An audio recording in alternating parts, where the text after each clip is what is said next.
أهلا وسهلا بكم مستمعينا ومشاهدينا في جزء جديد ومهم بزاف من البودكاست ديالنا. اليوم غنحلو واحد الملف في الحقيقة كيخلع بزاف د الناس، ولكن ضروري نهضرو فيه. الصحة هي راس المال ياك، ولكن لا قدر الله شي مرات الإنسان كيطيح اون بان صحيا وما كيبقاش قادر يكمل في الخدمة، سواء كان موظف في بيرو أو عسكري في الحدود. هنا كيبداو الأسئلة اللي كتطير النعاس: واش حياتي المهنية سالات؟ واش غنخرج الزنقة بيدي خاوية؟ واش بصح كاين فرق كبير بين المدني والعسكري في هاد الشيء؟ وشنو هي هاد الزمانة اللي كنسمعوا بها؟ اليوم غنفقوا هاد الرمانة بتفصيل ممل مع الخبير ديالنا، ولكن قبل ما نبداو عافاكم ما تنساوش تضغطوا على زر الإعجاب لايك وتشتركوا في القناة باش يوصلكم جديد، وخليوا لينا تعليقاتكم وأسئلتكم لتحت حيت كنقراو كل شيء.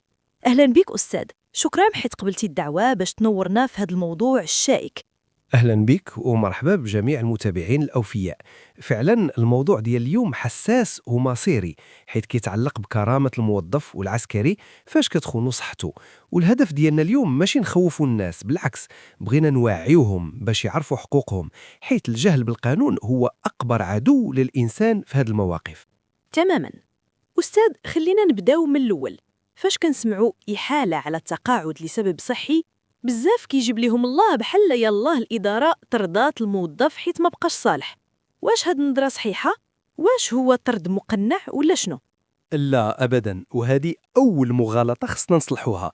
النظام ديال الإحالة على التقاعد لأسباب صحية أو ما يسمى بالعجز انفاليديتي أو الإعفاء غيفورغ عند العسكر هو في الفلسفة ديالو تأمين اجتماعي. المشرع ما كيشوفش فيه كآلية لإنهاء الخدمة وصافي، بل هو ضمانة لواحد الدخل بديل طو دو غومبلاسمون باش هاد السيد اللي مرض يلقى باش يعيش ويواجه تكاليف الحياة. يعني هو حماية الكرامة ماشي عقاب.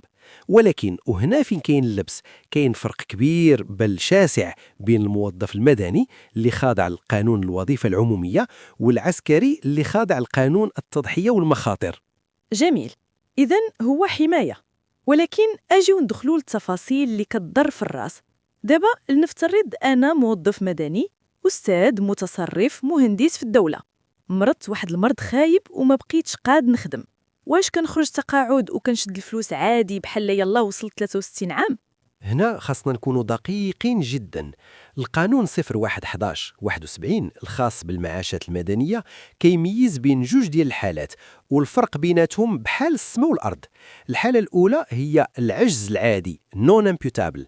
شنو كنعنيو به؟ يعني الموظف جاه واحد المرض لا علاقة له بالخدمة، مثلا مرض وراثي، سكري متطور، أو دار كسيدة بطوموبيلته نهار الحد هو مسافر مع ولاده، يعني السبب خارج الخدمة. واخا فهمت، يعني مرض جا من عند الله ماشي بسبب الدوسيي ولا ستريس الخدمة. في هاد الحالة شنو كيوقع؟ في هذه الحالة القانون قاصح شوية. المشرع كيشرط عليك تكون دوزتي واحد المدة دنيا في الخدمة باش تستحق المعاش. شحال هذه كانت 21 عام، ولكن مع الإصلاحات ولات 24 عام بالنسبة للذكور. بلاتي أستاذ، واش كتقصد يلاه واحد الموظف يلاه خدم 10 سنين ولا 15 عام وجاه الله يحفظ شي سرطان أو فشل كلوي منعو من الخدمة ما يشدش التقاعد؟ للأسف هادشي اللي كاين في النصوص الحالية بالنسبة للعجز غير المنسوب للخدمة. إلا ما كملش 24 سنة كيتم الحذف من الأسلاك، ولكن ما كيعطيوش معاش شهري فوري، كيرجعوا ليه غير مجموع الاقتطاعات مساهماته اللي كان كيخلص في الصندوق وصافي. وهاد النقطة بالذات هي اللي كتنتقدها النقابات والمجلس الاقتصادي والاجتماعي، حيث كتعتبر إجحاف اجتماعي كبير في حق واحد الإنسان مريض. والله لا صدمتيني في هادي. يعني الواحد يقدر يلقى راسو مريض وبلا صالير شهري؟ كارثة. والحالة الثانية قلتي كاين فرق إلا كان السبب هو الخدمة. بالضبط. الحالة الثانية هي العجز المنسوب للخدمة امبيوتابل سيرفيس. هنا الأمور كتختلف 180 درجة. إلا كان الموظف وقعت ليه حادثة مصلحة، مثلا طاح في الدروج ديال الإدارة أو دار كفيدة هو غادي للعمل، أو جاه مرض مهني بحال الناس اللي خدامين في الأشعة أو المختبرات، هنا الشرط ديال المدة كيطيح. بمعنى واخا يكون يلاه خدم غير نهار واحد وتصاب بسبب الخدمة، عنده الحق في المعاش مدى الحياة، وزيد عليه معاش الزمانة كتعويض إضافي. إذن السبب هو اللي كيحدد المصير المادي للموظف. واخا واش أي شهادة طبية كديها الإدارة كيعترفوا بيك صافي خرجتي تقاعد، ولا كاين شي غربال كيدوز منه الموظف؟ طبعا كاين غربال وغربال دقيق. ماشي أي مرض كيخليك تخرج تقاعد. القانون كيشرط أن العجز يكون نهائي ومطلق، ديفينيتيف أبسولو، يعني الحالة الصحية ديالك ميؤوس من شفائها وكتمنعك تزاول أي وظيفة عمومية، ماشي غير الوظيفة ديالك الحالية. وهنا فين كتطرح مشكلة إعادة الانتشار غوكلاسمون. نظريا القانون كيقول للإدارة قبل ما تخرجي هاد السيد التقاعد قلبي ليه واش كاين شي منصب آخر كيناسب صحته.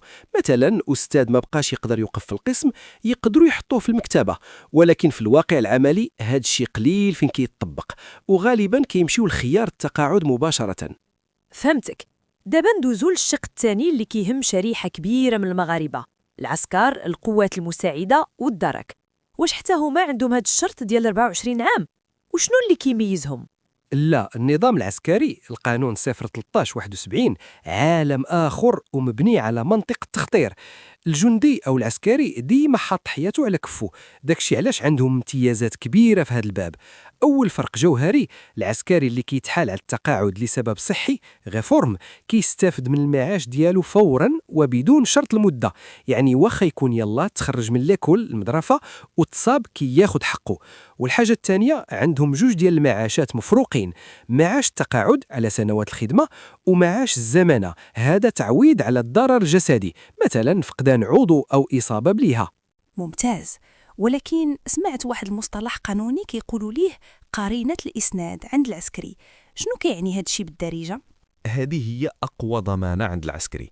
قرينة الإسناد présomption d'imputabilité كتعني أن القانون كيفترض من البداية أن أي مرض أو إصابة بانت في العسكري وهو وسط التكانة أو في الخدمة راها بسبب الخدمة، إلا الإدارة جابت دليل قاطع أن السبب شي حاجة أخرى. بمعنى آخر، العسكري معفي من داك عبء الإثبات الثقيل اللي مفروض على المدني. المدني خصو يجري ويجيب الشهود والخبرة باش يثبت أن المرض من الخدمة. العسكري القانون واقف معاه أوتوماتيكمون في مدة محددة. سبحان الله، فرق كبير في الحماية القانونية. ولكن أستاذ، واش هادشي كيعني أن الأمور سمن على عسل في العسكر، ولا كاين مشاكل في المساطير والوراق؟ طبعا كاين مشاكل، والمشكل الكبير هو التوثيق. في العسكر المحضر البيفي أو الكونستا هو سيد الأدلة. تخيل معايا جندي وقعت ليه حادثة، تهرس ولا تصاب بقرطاسة، خاص في ديك اللحظة وفي ديك البلاصة يتكتب تقرير الحادثة ويسيني عليه الشاف القائد والطبيب والشهود. هاد الورقة هي اللي كتحدد واش غياخد معاش الزمانة ولا لا. المشكل فين كاين؟ هو إلا ضاع هاد المحضر أو تعمر بطريقة ناقصة أو ما تكتبش كاع بسبب ظروف الحرب أو الإهمال، هنا العسكري يقدر يضيع في حقوقه وتولي الإصابة محسوبة عجز عادي. يا لطيف. وعلى ذكر ضياع الأرشيف، واش بصح كاين ناس ضاع ليهم حقهم حيت ورقة ودرات؟ وشنو الحل إلا وقع هادشي؟ هادشي واقع ومعاناة متكررة، خصوصا في القطاع العسكري.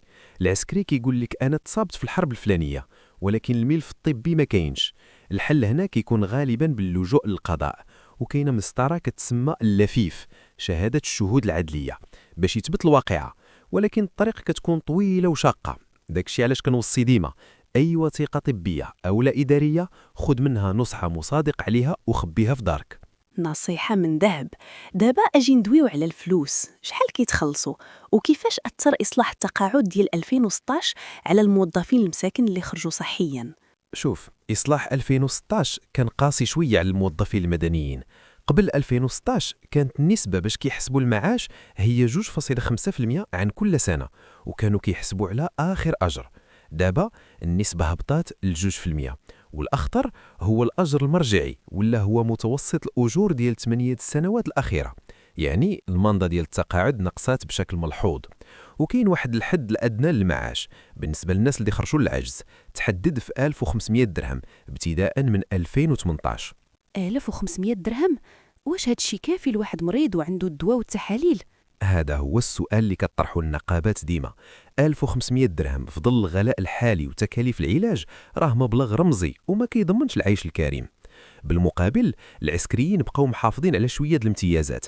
طريقة الحساب بقات غالبا في 2.5%، وعندهم إعفاء كلي من الضريبة على الدخل بالنسبة لمعاش الزمانة، وزايدين عليهم امتيازات اجتماعية بحال تخفيضات النقل في التيران، القطار، اللي كتوصل حتى ل 75%، وتغطية صحية تكميلية من مؤسسة الحسن الثاني للأعمال الاجتماعية. الفرق واضح. دابا لنفترض أسوأ سيناريو، اللجنة الطبية سواء مدنية أو عسكرية خرجت قرار قالت لك أنت ما فيك والو، نوض تخدم، وأنا مريض، أو عطاتني نسبة عجز قليلة مثلا 20% وأنا كنستحق 60%. شنو المعمول؟ نسكت ونمشي بحالي؟ أياك ثم أياك تستسلم. القضاء الإداري في المغرب، المحكمة الإدارية، هو الحصن المنيع للمتقاعدين. كاين اجتهادات قضائية رائعة لصالح الموظف. مثلا القاضي الإداري ولا كيفرض على الإدارة تعليل القرار، يعني اللجنة الطبية ما خاصش غير تكتب غير عاجز وتسكت، خاصها دير تقرير طبي مفصل كيشرح علاش، وإلا ما دارتوش المحكمة كتعتبره شطط في استعمال السلطة وكتلغيه. وفي حالة الخلاف على النسبة، المحكمة كتعين خبير طبي محلف، طبيب خارجي محايد يفحصك، وغالبا المحكمة كتاخد بالرأي ديال هذا الخبير وكتنصف الموظف. هذا راه كترد الروح. وعندي سؤال أخير ومهم بزاف، الفلوس فوقاش كيبداو يتحسبوا؟ واش من نهار طحت مريض ولا من نهار خرجت الورقة من الرباط؟ حيت كنعرفوا الوراق كيتعطلوا. السؤال ذكي جدا، وهذه النقطة فيها فلوس صحيحة كترجع للناس. القاعدة القانونية اللي تبتتها القضاء هي الأثر الرجعي. الحق في المعاش كيبدا من تاريخ الإصابة أو تاريخ الحذف الفعلي للعمل، ماشي من تاريخ توقيع القرار الوزاري. يعني إلا الإدارة تعطلت عامين باش تصاوب لك وراقك، راه خاصهم يخلصوك في ديك العامين كاملة كرابيل أو مستحقات متأخرة. وهذا الشيء بزاف الناس ما كيعرفوهش وكيسمحوا فيه. تبارك الله عليك يا أستاذ، معلومات غزيرة وقيمة جدا. في ختام هذه الحلقة، شنو هي الخلاصة أو الوصية اللي تبغي توجهها لكل موظف أو عسكري كيسمعنا دابا؟ وصيتي باختصار في 3 نقاط. أولا التوثيق، ثم التوثيق. أي ورقة طبية، أي محضر حادثة، خبي الأصل وخذ نسخة مصادق عليها. الأرشيف كيتوضر، ولكن وراقك في دارك هما سلاحك. ما تخافش من المحكمة، إلا حسيتي بالظلم في نسبة العجز أو في القرار، راه عندك أجل ديال 60 يوم باش تطعن. القضاء الإداري غالبا كينصف الطرف الضعيف. ثالثا فهم وضعيتك، عرف واش المرض ديالك عادي ولا مهني، حيث الفرق في الفلوس والحقوق كبير بزاف.